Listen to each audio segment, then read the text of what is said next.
Hello, Coffee and Catholics crew. This is Stacy, one of your hosts. Before we start today's episode, we did want to put a disclaimer that this is an episode on mental health, and there might be some triggering things in here. And it's also a lengthier episode. We were talking about all of our journeys through this, and it's the first part of a 3-part series. And so we really thought that some of the points that we discussed in here were important enough to have this longer episode. So we just wanted to warn you about possible triggers and the length before you got started today. May the Holy Spirit be with you as you listen.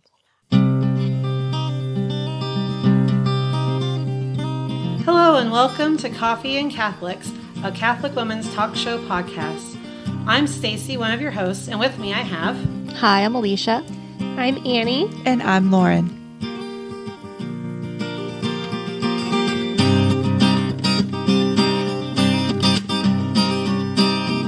Hello, and welcome to Coffee and Catholics. This week we are going to be starting a 3-part series on mental health.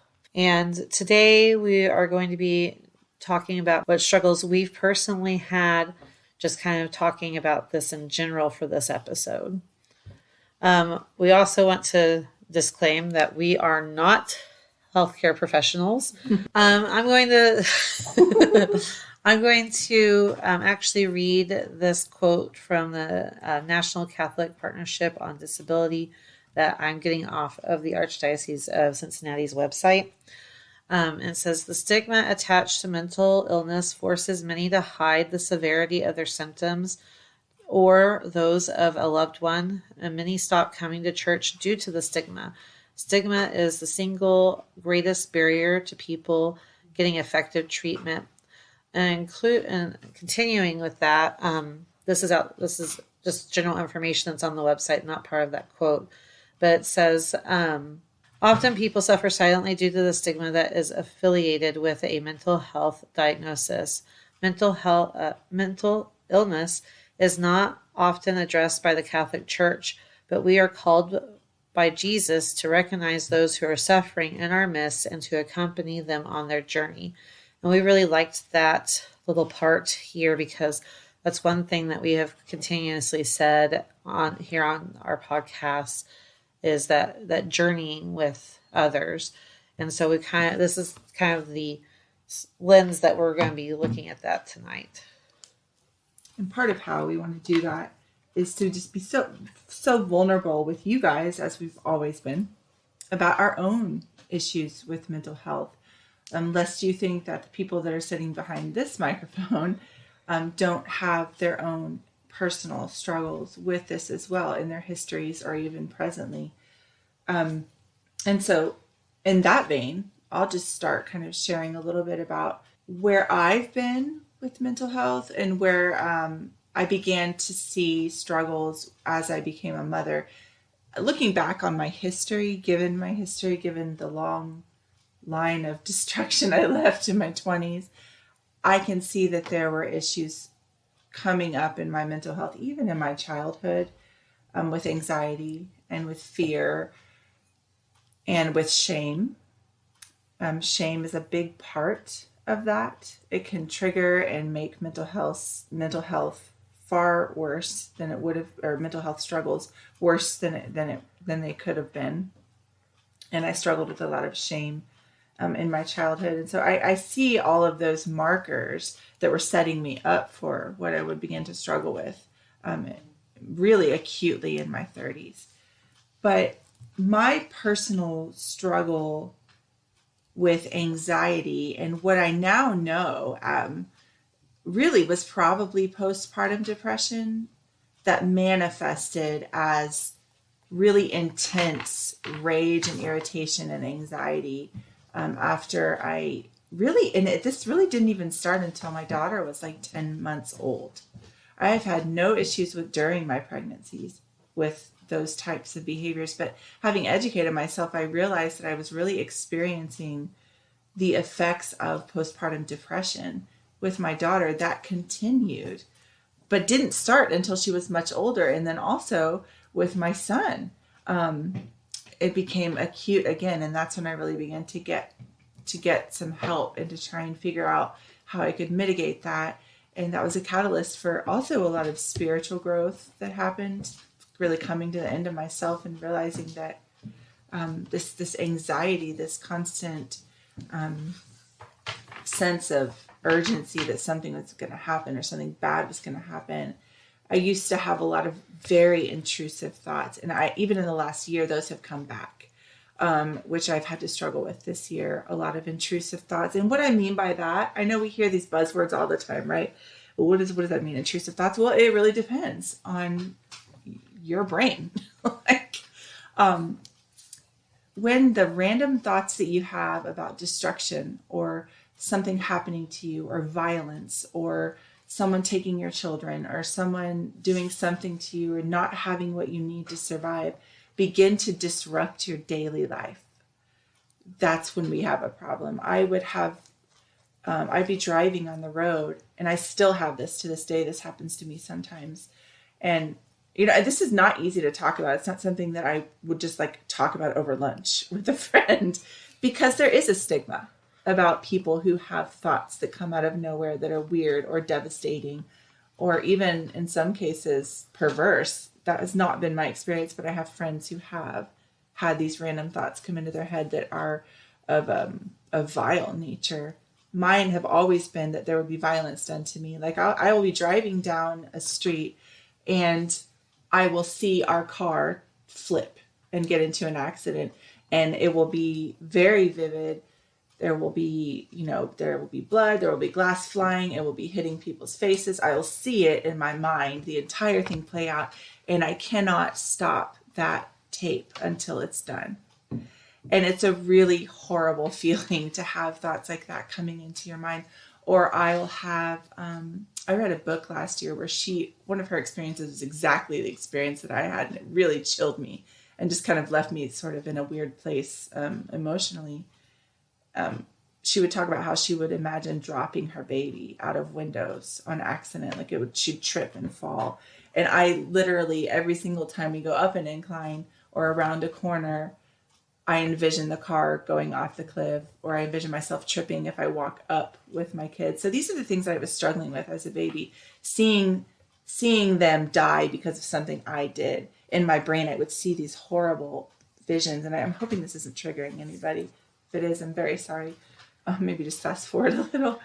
But this was how my postpartum depression and anxiety really began to take over. These intrusive thoughts, these anxious thoughts, this constant spiral of irritation and anxiety.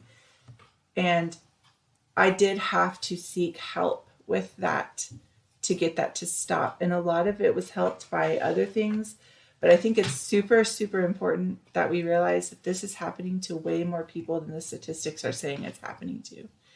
And it's happening to some of you right now. And in the last year, I have had those intrusive thoughts come back again. And I'm starting to pursue a possible look at trying to see if the type of anxiety that I am plagued with from time to time might be related to some obsessive compulsive, that has a lot to do with intrusive thoughts. So I'm working on it. And I'm telling you guys all of this to tell you that you can be in a relationship with God that is real and genuine. That's a word. We're going to make it a word after tonight. A genuinely seeking, striving relationship with God, and have these things happen inside of your brain due to a disruption of brain chemicals, due to a disruption in the biophysical makeup of your body. This doesn't change who you are in Christ, and it doesn't change what you're doing with Him. And I think that needs to be said for those of us that are in positions of leadership who struggle. Just because you know your stuff and you know what you need to do does not mean that you are perfect, or that that you can't be weak and vulnerable and struggle and talk about it. And that's very hard for us and for some people to do, is to open up that door of vulnerability and say, I'm trying to follow Jesus, and I'm also having really crazy thoughts going through my head sometimes that aren't there. I don't feel like they come from me. I don't feel like they're from me. They just happen. And they're disturbing, and they're disrupting, and they're intrusive, and it affects the way I feel about myself and my family. I want to be the first one to say, I experienced that. I experienced that. At times it's much worse than others. At times it doesn't happen at all. But this has been my experience as a parent since I began this parenting journey and all of the changes, emotional and physical, that go along with that. So for me, mental health looks like an ongoing and ebb and flow struggle with anxiety and intrusive thoughts. And I want to just say those words out loud today and name that and say, and it's okay. I'm still the person that I am. And I'm still working and moving towards union with God, which is what he wants for all of us. So that's my story with mental health.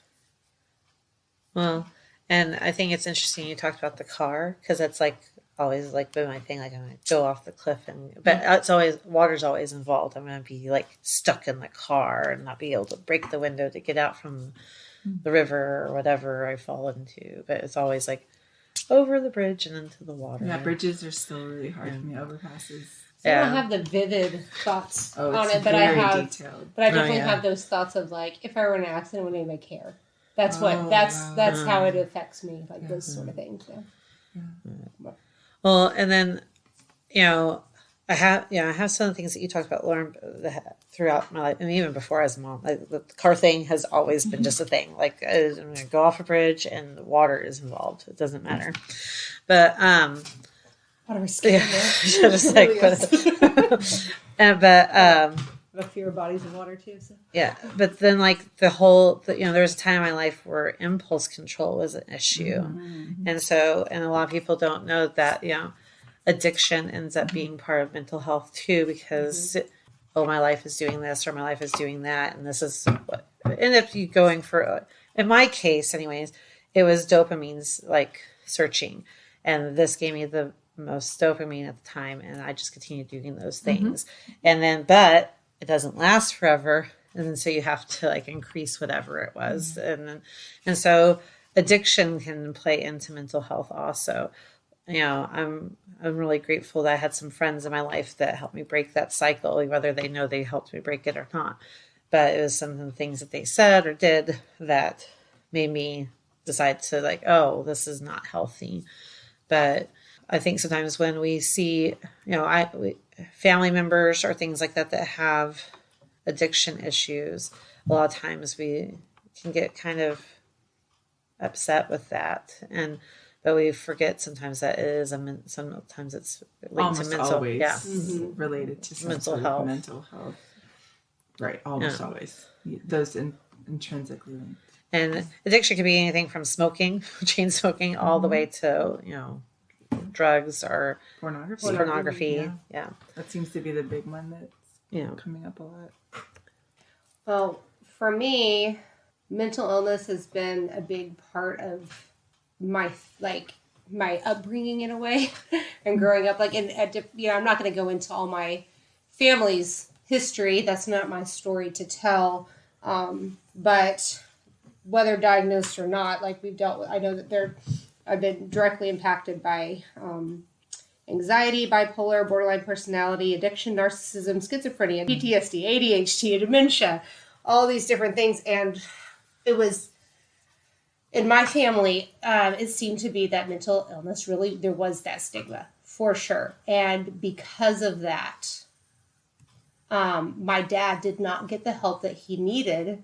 And he was not diagnosed with the actual illness that he had, that he died from, which was frontotemporal dementia, until shortly before he died, just a few months before he died. It was misdiagnosed as MS and bipolar disorder, and maybe he had those along with it.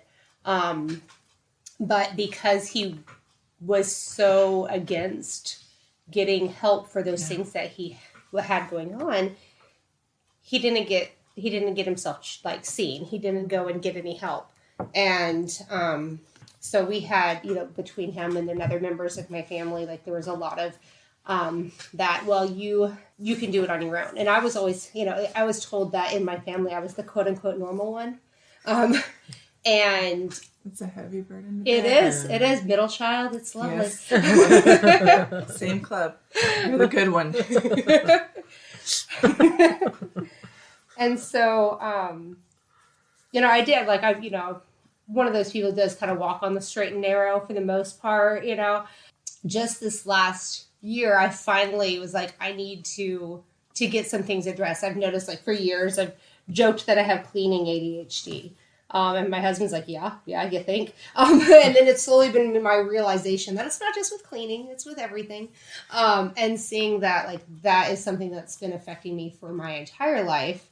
And it's not just, like, in certain aspects of my life that it's really hindered me, but it's, like, gotten to a point with with all the different things in a family life, it had gotten to a point where I just couldn't function, really. And so about a little over a year ago, finally went to counseling, psychiatrist, and got that ADHD diagnosis.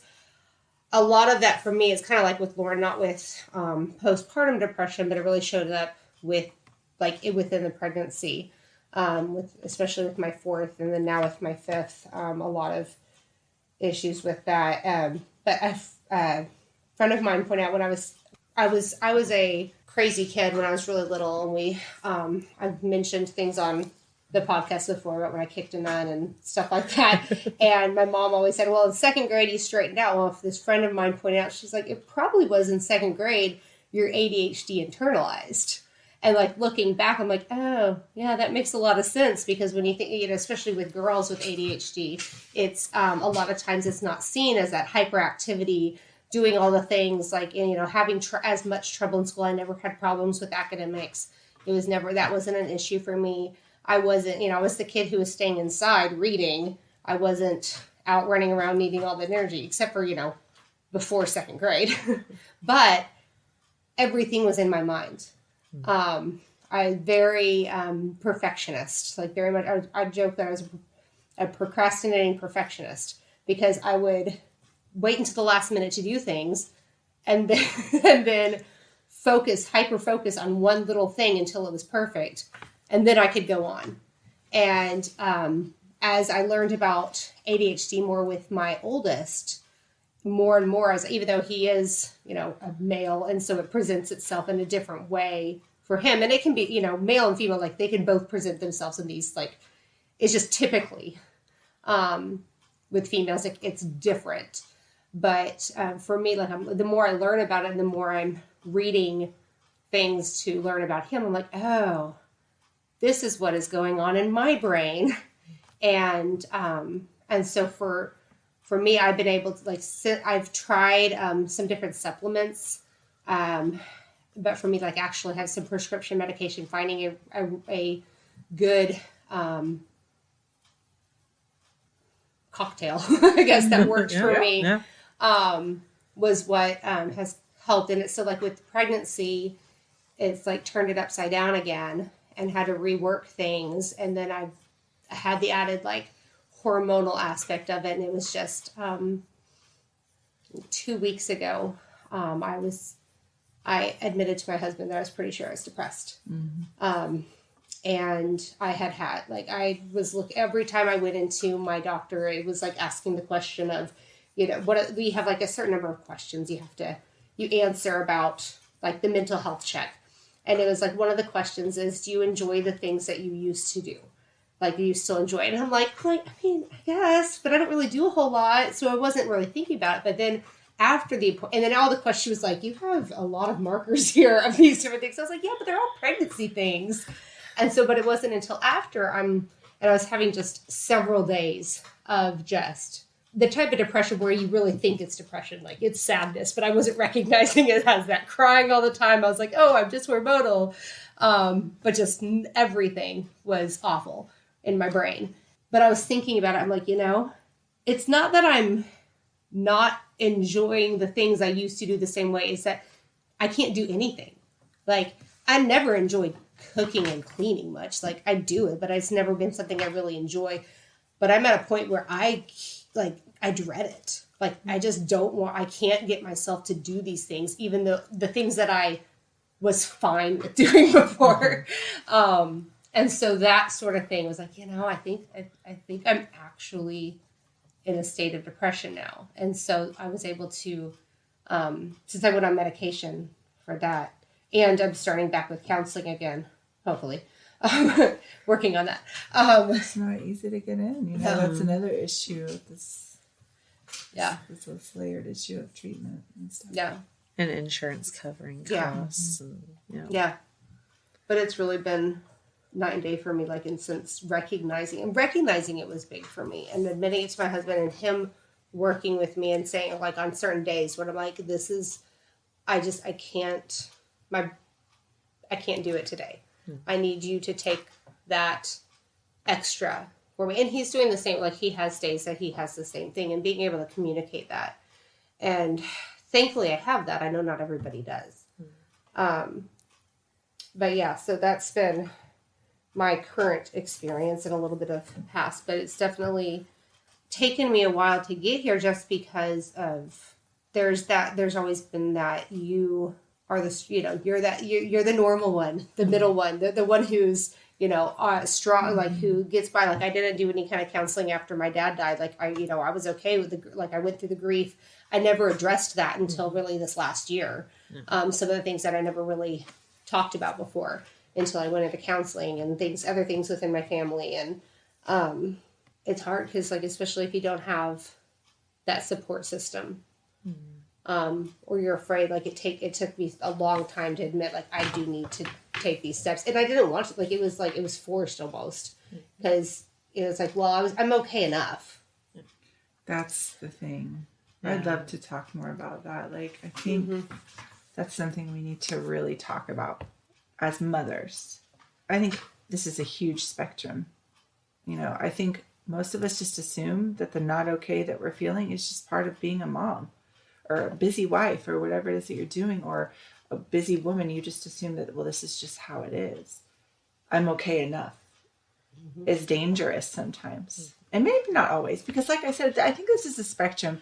I think there is probably no one who has never had a thought of, I'm going to drive off this cliff, or like, I'm going to do something. I'm going to drop my baby. I think that's actually in the range of normal, especially for new parents. So when we say that we're having these thoughts, we're not talking about general random thoughts that just sort of pop in and out of motherhood.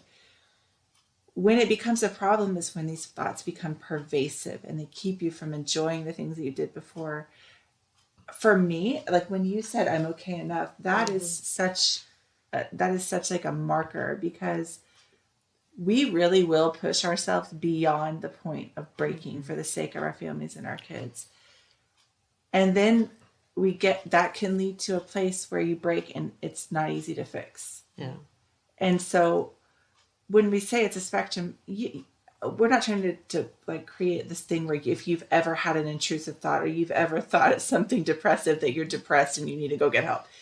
That's what we're trying to say. Is we began to recognize in ourselves that these things were not normal levels of these intense feelings, not normal. It was doing something that was keeping us from being able to handle it. Like, for me, things that I could handle, like, for example, in a mental health episode, like, before the episode, something would occur and I could handle it. It was frustrating and irritating and it made me kind of sad, but I could handle it.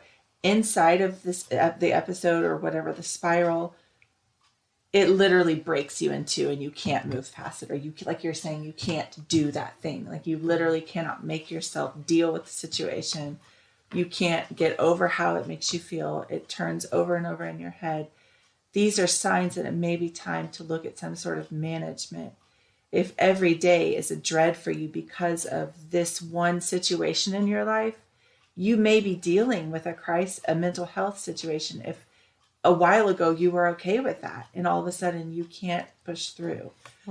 Sometimes those things compound, because I was listening to, like, one of the things that I have realized more recently about myself, and looking like back in my past, like, this has been like a thing since I was even a kid, is, rejection sensitivity disorder.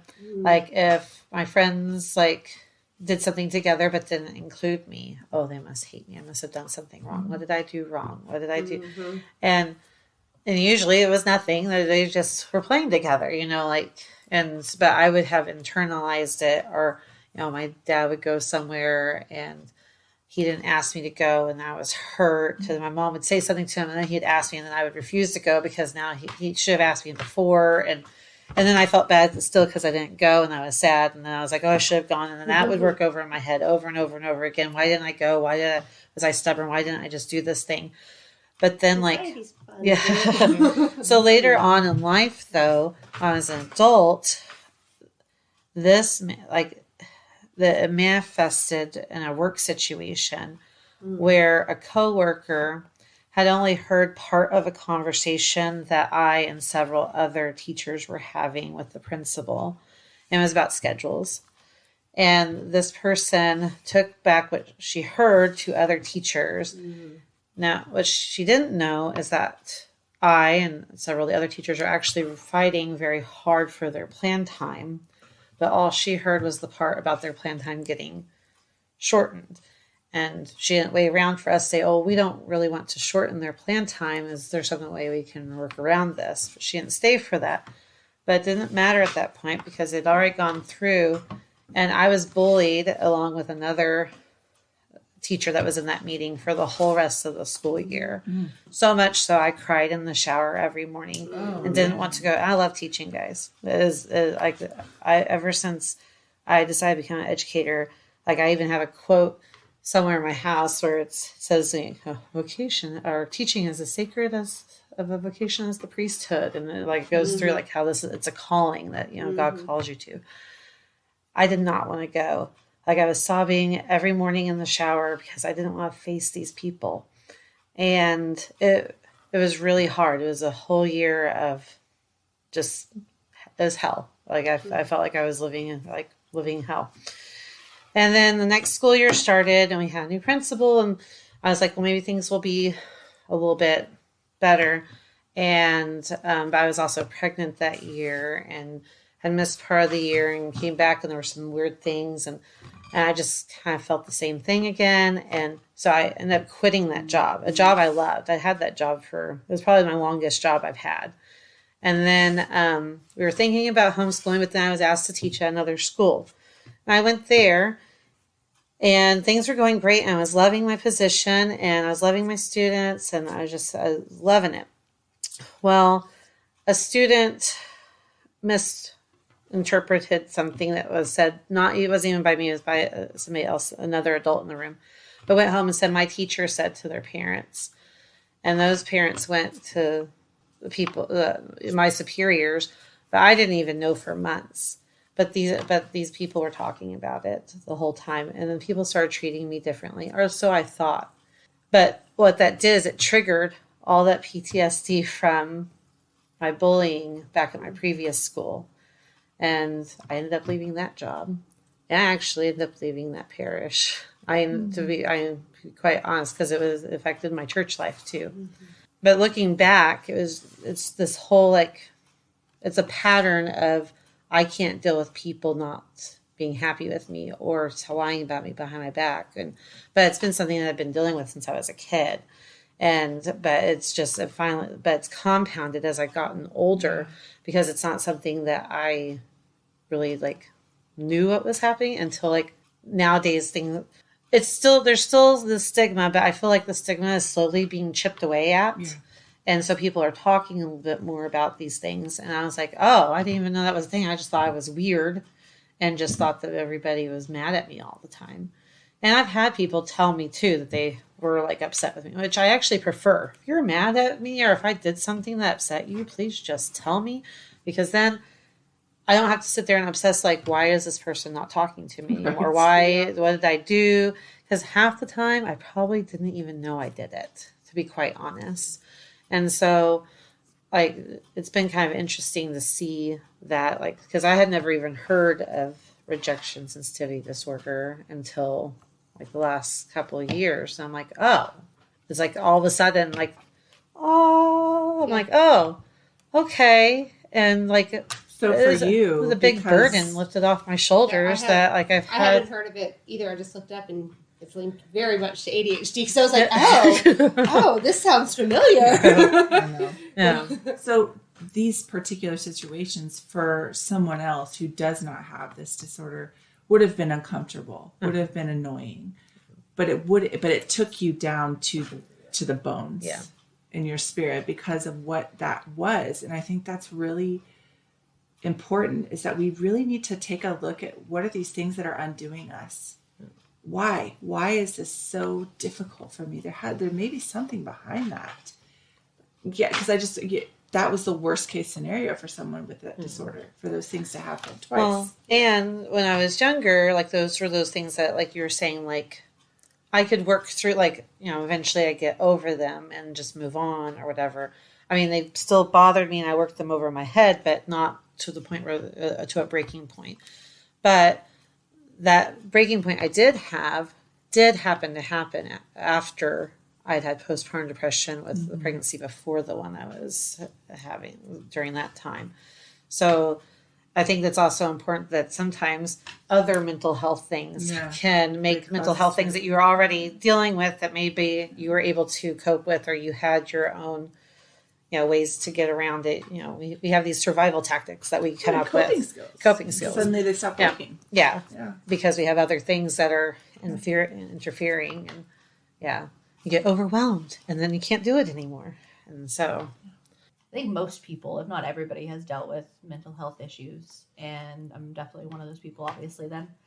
I've dealt with it in different ways. Back in college, I do remember it being, for me, like a cycle-related thing.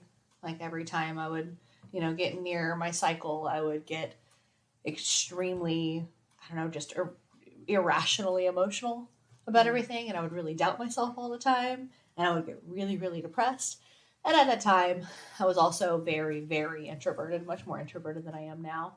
And so I had a really hard time making any friends or anything, and I was very self-conscious, and so I think that just, it would magnify during that time. But then when I started realizing, oh, this is actually what it is, and I knew that it was coming, it was something that was easier to handle. I don't know if y'all have experienced that kind of thing. Yep. So I've dealt with, depression. I've dealt with that kind of anxiety. Most recently with the depression, with being pregnant. I was on some medication for anxiety medication, and it just, the prescription ran out, and I decided not to get any more. And for the first 2 weeks, I was like, oh, maybe actually I'm okay and I don't need it, and it's great. And then it just whoa, exploded all over the place. And I cried more in that 2 weeks than I've cried in the last 2 years. And I know we have that thread. And so you guys saw it, you guys heard it. Texting everybody and being like, my life sucks. I'm awful. And I was having a really hard time with that. And I was worried that I couldn't get back on the medication that I was on, because I was told by my PCP when I got on it that that you can't start it when you're pregnant. You have to start it prior to being pregnant. And so I was a bit concerned. I was off for a month. And so when I finally went to my OB's office, I asked her about it. And her opinion is, if untreated anxiety, depression is much worse for pregnant women in particular, but everybody really, than, getting on. And she said that there was no, one of the medicine I'm on is one of the ones that they do recommend for women who are pregnant, because it has such a low risk of anything happening. So I was super grateful about that, and I got back on it, and I'm feeling much better. I did cry today a lot, because I was making my daughter's birthday cake, and I messed up a lot. My kids were so sweet. My daughter came up to me, and she was like, Mommy, I don't need a cake. It's not about the cake, and it's not about the presents. It's just about being together as a family and spending time together. That's all. I don't even need a cake, Mommy. Your kids are so much better than mine. Yeah, they're like angels. Mine would have been like, ugh. Stop crying, Mom, and make the cake. But I think that's like just go buy one. Just get it at Walmart. That's what mine would have said for sure. Well, I was telling my husband about it when he got home. We were about to head out to do a birthday thing for her. And I was telling him about it. I was like, isn't that just so sweet? And he's like, heart's melting.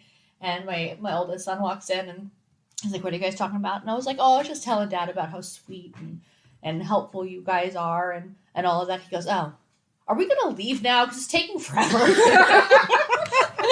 There it is. It's like they switch on a dime. Yeah. I love it. But I do love that point that you made. Like, it's not like your kids and stuff were like they were being really helpful, but it's us. Like we get in our head that, and I think that's a mom thing a lot of times too. And I will everybody does this. It's a woman thing, I think too. And I know my husband has the same issue as well at times. So it's a person thing that you get this idea of how something should be, and then when something like doesn't work out, it's just like the world is over. And especially when you have anxiety and depression, or any of these other things, it like feels and a fetus, right. And a fetus making me crazy. Gosh, yeah, these hormones, girl. Well, and it is something like I got stuck in my head, and I was like, I can't do anything. Like I said that out loud in front of my kids. I can't do anything. Like I sounded like a teenage kid or whatever, but that's what my headspace. I was just all focused on me because I looked at lion cake ideas on my phone. That's what she wanted, and I was like, I know I'm not gonna be able to make it exactly like this, but I think I'm gonna be able to make it close. And from the get go, it was not. Although next time you buy a $2 toy and stick it on top, and then they get a toy. All right. Like my kids, they ask for that. I'm like, that's my brand. Someone else make it, and I'll just. I just do a sheet. Like if I make it, it's like a sheet cake, and then it's like. Yeah. One little. My mom and my sister do cakes, and I try to. But I have seen some that you have done that were really cute. Though. Well, I'll be able to show. I can't show you viewers, and I'm sorry, but I'll show you guys what the cake looked like. Listeners, my dad. There's no viewers. Viewers, no, sorry, listeners. Unless they're on YouTube and they're just watching our sound waves go across. Yeah, there we go. See, Tammy. Sorry. Yeah, fact checked. But yeah, my dad said it looked like Tony the Tiger, so I was like, all right, cool. Oh, good. You are good. Yeah. Okay. So it looked like a lion. It just looked like a lion that got the crap beat out of it. A liger. Napoleon Dynamite reference. There you go. But all right, so back to the topic at hand, because I have veered way off course. As we do. Yeah. Yeah, so, I dealt with that most recently. But then I think for me, the longest term mental illness that I've dealt with, that I just recently this year figured out what it actually was. I've dealt with since I was about 16 years old. And I didn't know what it was for the longest time. I just thought I was going crazy in my head. And I found out this year that I have OCD. And it can be, I had no idea what it was because I've always heard of OCD being you want to line things up and keep things super organized, or you don't want to touch germs and things like that, which it absolutely can be. Switch so many times, or but that's not always. Yeah, like the number thing and stuff, but it's not always like that. It can actually be a plethora of things, and I think a lot of people go through it not knowing what it is and thinking that they're just absolutely crazy, and in some cases even terrible people, because some of the obsessions can be very, very dark. Because I did go to, when I was in college, I went to a counselor and talked to her about it. And I told her, this is what's going on with me. I don't know what's wrong with me. Fix me, right? I'm here for you to fix me. And she was really nice, and she was really great, and she allowed me to talk, and she didn't judge me, and I was really grateful for that. But it was just talk therapy, and that's not what you need when you have OCD at all. And she, from what I can gather, looking back, she did not have any experience with OCD, and so she didn't know how to diagnose it. Gotcha. And then after I talked to her, I don't remember how much longer, but I went to somebody else and talked to her, but I only went to one appointment with her. And again, she wasn't super judgmental towards me or anything like that, but she didn't seem to have any kind of clear understanding as to diagnosis. So I just kind of dealt with it, and I figured this was my life, dealing with these constant obsessions. And it wasn't until this year, when it got pretty bad and I actually got pretty suicidal, that I decided I had to go again and talk to somebody. And that's when I spoke with the new counselor. I think I started Googling things. And I was like, okay, I think back in college, I had the internet at school, but I didn't have the internet on my phone. And I just never really thought, to look it up or anything. It just never crossed my mind. It wasn't a thing that we did. I guess not, yeah. Basis. Yeah, I'm old. But, but now I decided to finally look it up, and I was obsessing about this stuff. Like, what the heck is wrong with me? And I started pulling up these like videos and people talking about their stories about OCD and these clinicians talking about what it was. And I was like, holy crap, this is me. Mm-hmm. Because it can be like OCD can be something that you, it's a very outward thing. Like, you know, you're constantly moving your fingers or whatever. And that's one of my things. It's been since I was 14, 15, something like that, is, you know, if I touch a finger in a certain way, or if my tongue touches my tooth in a certain way, I have to do it a certain number of times, or not even necessarily a certain number of times, but like an even number of times, which gets really annoying because if there's one very specific spot that you touch on your finger and on the table, and then you go to do it again, but you do it slightly off center, and then you have to do those both that way. But I've been learning not to do that anymore. But so it can be an outward thing. But then there's also something called pure OCD, and that's when the obsessions and the compulsions are in your mind, or at least mostly in your mind. So nobody knows what's going on. It's all in your head. And those are the ones that, again, it can be what I learned, what is like a wide variety of things. It can be obsessions about like your sexual orientation. Like you have a thought about a woman being attractive. Like, I'm a woman, I see a woman, I think, wow, you know, she's really hot. Oh my gosh, I thought that she was hot. Does that mean that I'm a lesbian or bisexual? And for an average person, like those thoughts just come and they go, no. And then they move on with their life. But for somebody with OCD, it sticks. And it's some kind of chemical thing in the brain or whatever, but it sticks. And then you just obsess and it's constant. And then you start doing these compulsions to try to make yourself feel better. Like, oh no, I couldn't possibly, but you're arguing with yourself. So you're making your brain believe that it's something that's really important. So then your brain continually, it's just a constant over and over and over again. But it can be that. It can actually be about pedophilia, having thoughts about children, and you don't know why, and that makes you go, what the heck is wrong with me? I'm disgusting. And we have thoughts about hurting yourself, hurting other people, you know, that, you know, you could have a thing where you're worried that by you doing something, it's going to create some kind of a domino effect and somebody you love is going to get hurt. So anyways, it's very, very irrational. It doesn't make any sense whatsoever, except to the person who's dealing with it. And to that person, I'm sorry to interrupt. No, go ahead. Right, to that person, it feels like the absolute supreme reality. Yes. And everyone else is wrong. Yes. And it's all on you. And if you screw up and you move in one direction, everyone around you will suffer. Yeah, exactly. Really hard. And it's hard because it's hard when, and I think this goes with with any kind of mental illness, but with my personal experience specifically with OCD, is like your brain, your mind, like you are your own worst enemy, but you can't escape. Right. Like you can't escape yourself. Right. And so I have no doubt that, and I talk so in depth about this part because I did have suicidal ideations about this more than once in my life. And I have no doubt that there are probably people out there who have killed themselves because, or come close to it because they've dealt with these types of thoughts and they wondered what the heck is wrong with me. But they don't realize this is OCD. This is something that when you obsess and obsess and obsess, and then you have compulsions, whether external or internal, to try to make yourself feel better, you're trying to constantly reassure yourself that you're not a bad person or that you're not responsible for these bad things happening or whatever, that everything's going to be okay. When you're doing that, like you're reinforcing those things in your head. When you're asking people for reassurance, you're actually reinforcing those thoughts so that actually your brain latches onto them because it's a fear-based disorder. Whatever you fear. And I learned that with mine is that I would be like, okay, well, this thing happened. Well, as long as I don't think about this thing, then, I'm okay. And then everything's going to be okay. But then inevitably I would start thinking about this thing. Well, as long as this next step didn't happen, then I was going to be okay because that's what I fear. And then this next thing would happen. And I'd be like, oh my gosh, I must be, going mad. I must be this bad person or this, responsible for these terrible things or whatever. Pardon me.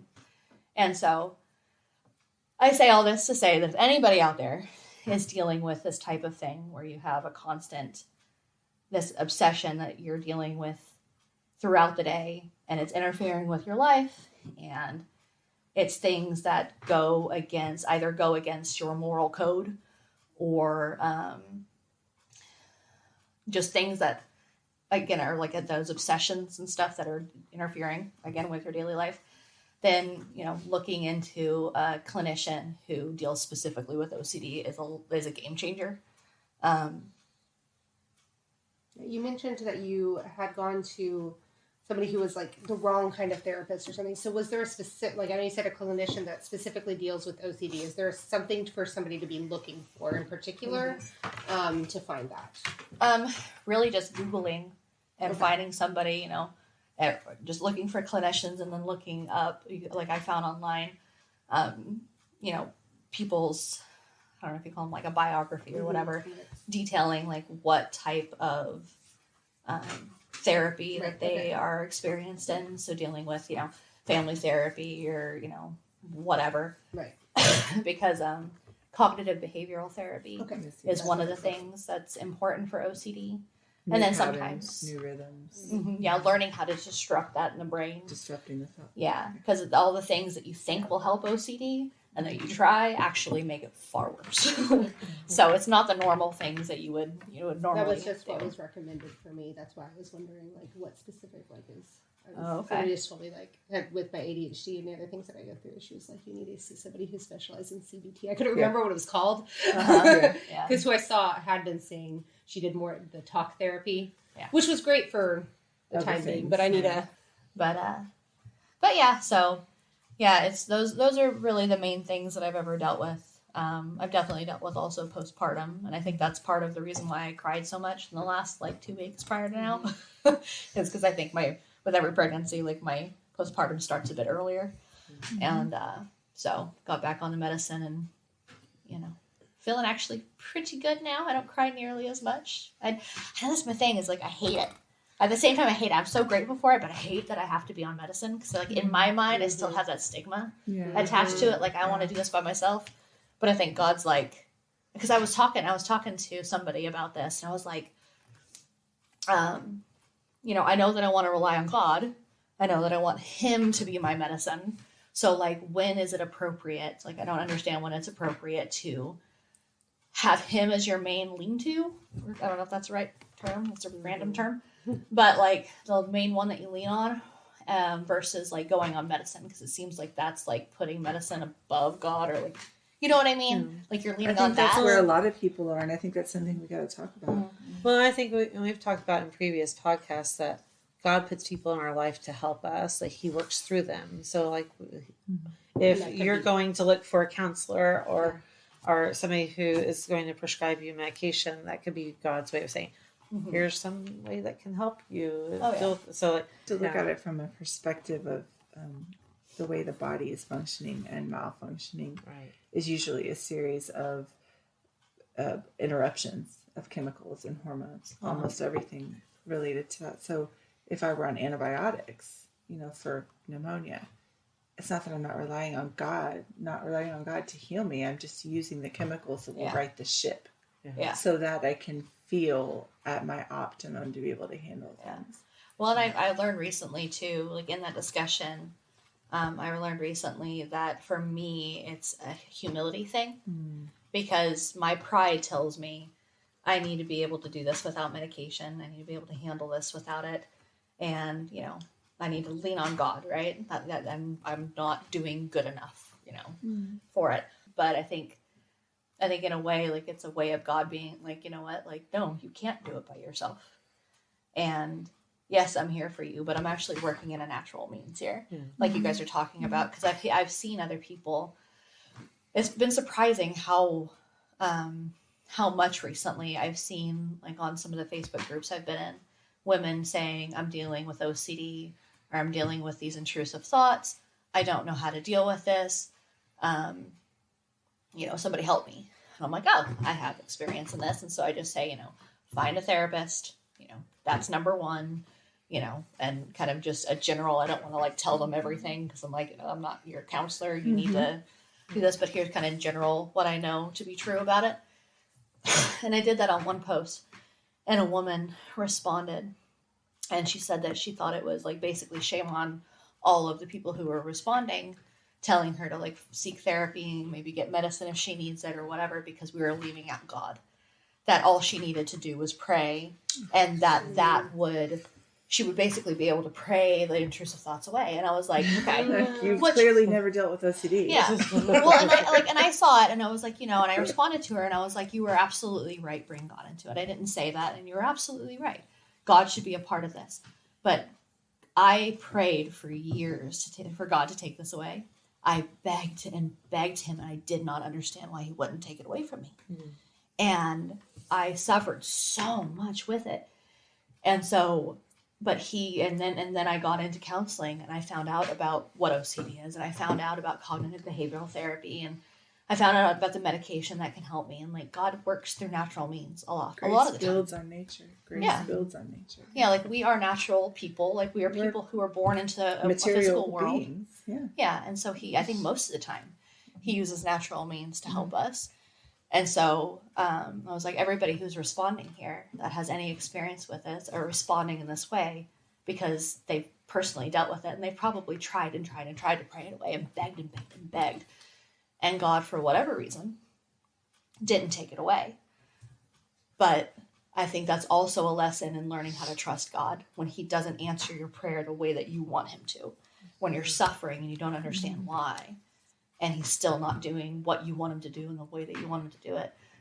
Like for me, like I knew before the third time that I went to counseling, this last time that I actually got the help that I needed, I knew that I needed to go and see a counselor again, but I was afraid to.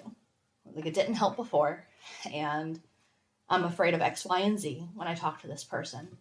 And so I'm just not going to do it. But I felt that push. I felt that call, and I was like, kept kind of be like, no, that's not a call from God, because that's irrational, even though it was the most rational thing. Anyways, like I think really God called me to that, and he was like, this is what you need. Mm-hmm. And so I'm incredibly grateful. Like God was in the process the entire time. God just using natural means does not negate God's presence in the process. So. And from the beginning of this covenant relationship with God, God moves and communicates and heals through natural means too, through the earth, through communicating with fire, with Jesus himself, to skip, lots of years of salvation history, but coming down to earth to wear flesh, to be crucified on a cross, to walk with us in our suffering, and to himself suffer in the way that we also suffer, the rejection, the isolation, fear. Because he loves us, all of those means have value. All of those natural things have value. Our flesh, our suffering, our wounding, it's precious to him because he inhabits it. Mm-hmm. And I think that's what you were saying so beautifully. God was in this process the whole time. He literally led me to the guy that he wanted me to see. Like, that is so important. Like, that we realize that that's just beautiful. And we've talked about, in many episodes before, identity. Mm-hmm. And I think for me, like, I struggle with, as I'm learning more about ADHD and anxiety and all those things and how it is affecting me personally, I know I tend to get trapped in this is who I am, but that's not it. It's like God doesn't want us to be trapped by this. By this thought that we're broken, because we are all broken, and our identity is in Him.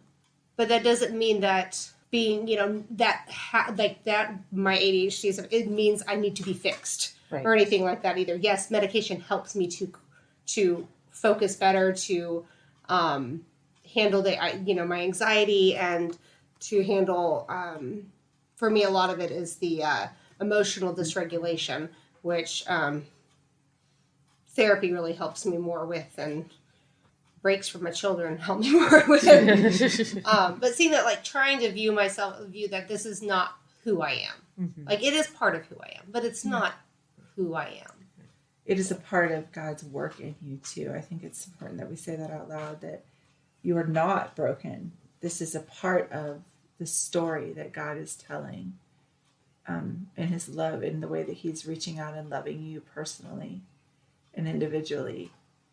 And I sometimes wonder if God allows, this in order for us to see that this is not a solo run that we're on.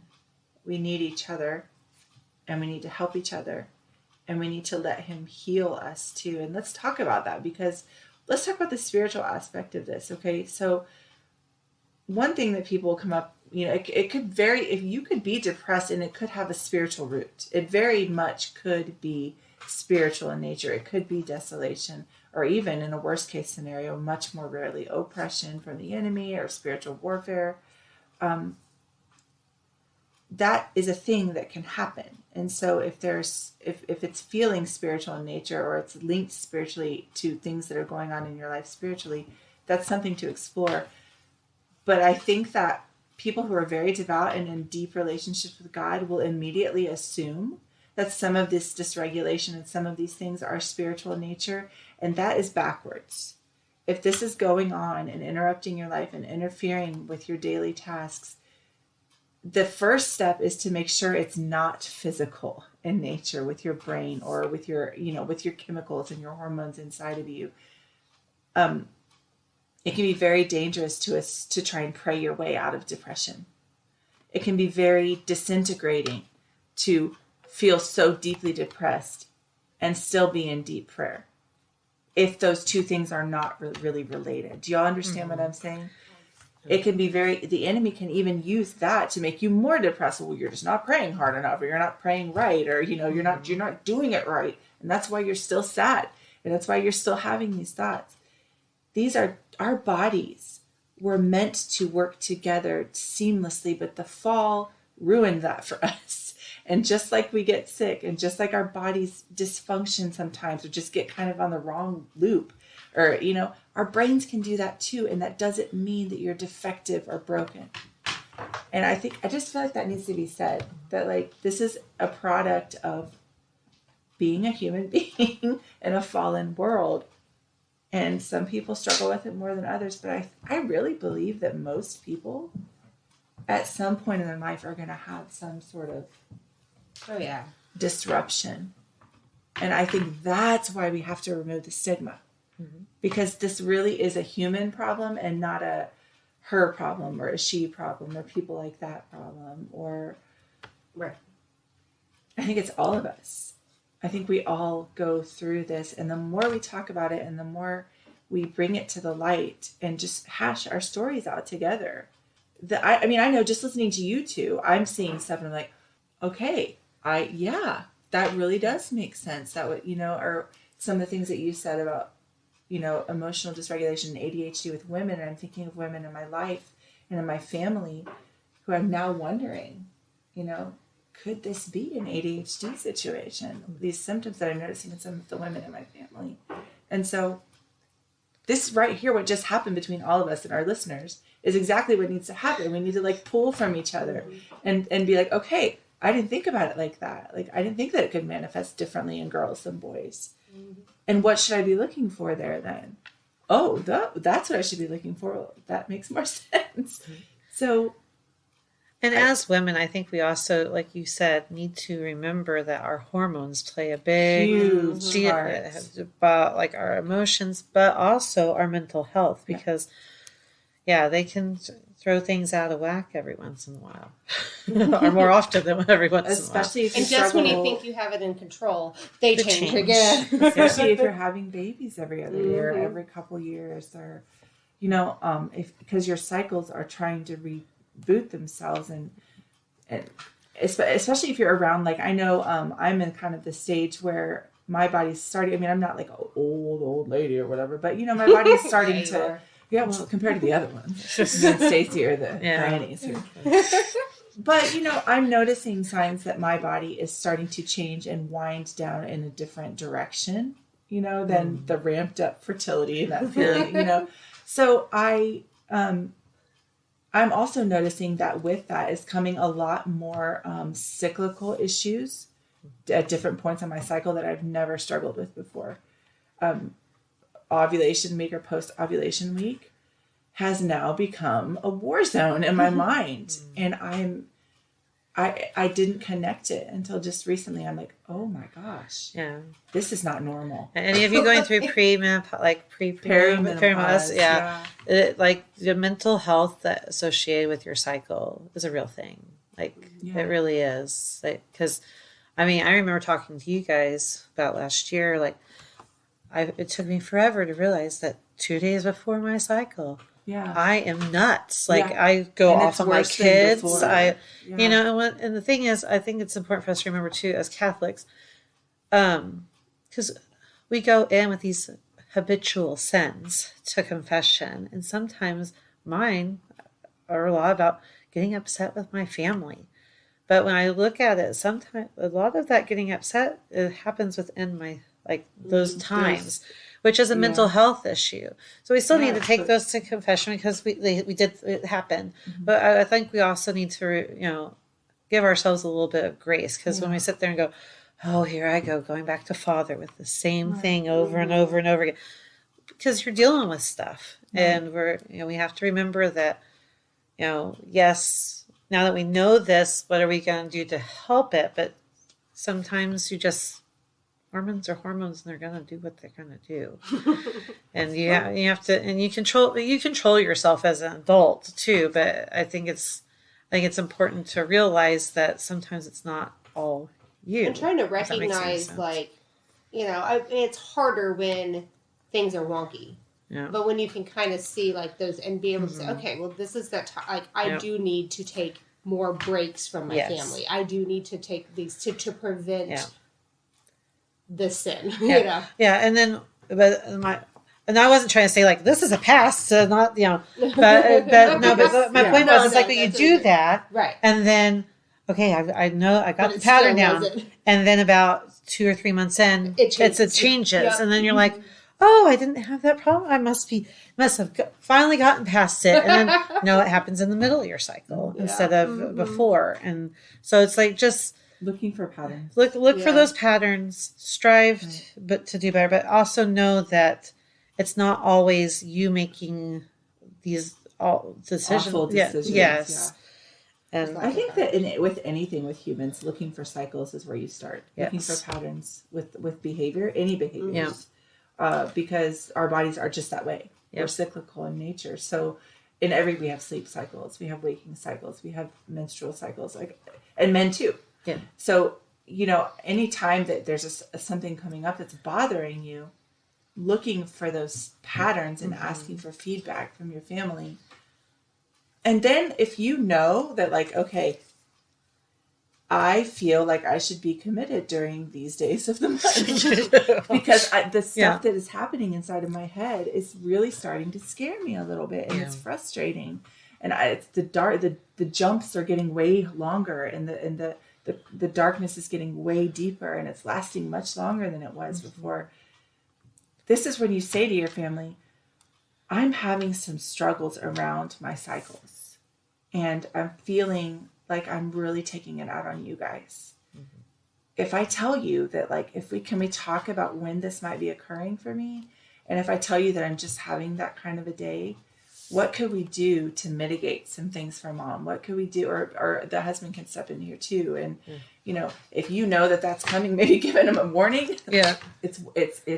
It's Shark Week. Yeah. And so it's Shark Week. Or you can make it funny, but they'll know if we're really dialoguing with each other, and also what this does for your daughters, ladies, to be able to normalize that and say, hey, this is normal. Yeah. So you don't need to do anything drastic when you're feeling this way, because this is going to change soon, and you're going to feel a lot better. Now, maybe if we homeschool, but so that's why where my mind is. But I'm talking with your family. So when mom feels this way, this is when you're going to watch these educational videos I checked out from the library, because I can't deal with it right this second. And I'd rather you guys be watching these videos that I've picked out. We're still doing school, but we're not having to interact as much, which will mitigate me from getting irritated as easily and blowing up at you. So, this is not the week for you to complain silly about your chores. Yeah. Okay. Or whatever mom's triggers are, step off the gas. Yeah. Okay. Or else you're going to get a side of mom that I don't want to be. Exactly. And I'm not saying that you put your sin on other people, but I think we can work together to help each other if we're struggling. Well, which is what family is all about, is working together to get each other to heaven, right? Yeah. So like if we say these I are the feel things mean right now. Yeah. And I don't want to be mean. Exactly. These are the things that are 8-year-old's triggering like, me. Mommy, do you need a snack? Yeah. But He's learned legit, that, but right? legit, that's important. Like there's sometimes that my 11-year-old is just losing her mind, and I'm looking at her and I'm like, stop. You need to go eat. You need to eat. It's my 10-year-old. Can we just put a timer for like 5 minutes and see if this is food related? Yeah. Mm-hmm. And she gets that from me. Yeah. But I feel like if we don't normalize just feeling crummy inside, we won't know it's okay to feel crummy inside. Right. And that you don't have to like internalize it, like you were saying, make it that you hate yourself or that everyone hates me. And that everything is your fault and that you're ruining everybody else's day because you can't control because the storm going on in your head. And it is a storm. And anyone who has struggles with mental health knows that dark cloud and knows what that feels like when it's sitting on your shoulder. Everyone knows what that feels like if you've ever struggled with before. And sometimes it can feel like it's going to suffocate you or swallow you whole. And that's legit a real thing that needs to be talked about and normalized so that we can help each other get to heaven, like you said. And I just want to end with this quote from St. Pope John Paul II. And this is from 1996. It says, "Whoever suffers from mental illness always bears God's image and likeness in himself, as does every human being. In addition, he always has the inalienable right not only to be considered as an image of God and therefore as a person, but also to be treated as such." And I think sometimes we feel like we're not or we're less than, but you aren't and we aren't. We're still made in the likeness of God and so capable of imaging him to the world, broken or not. And as always, thank you for joining us. Thanks. Thank you. Join us again in 2 weeks. Until then, may God bless you and may Mary accompany you. Coffee and Catholics is a proud partner of the Smart Catholics Podcast Network. Find new shows to love, meet like-minded Catholics, and join the community at smartcatholics.com.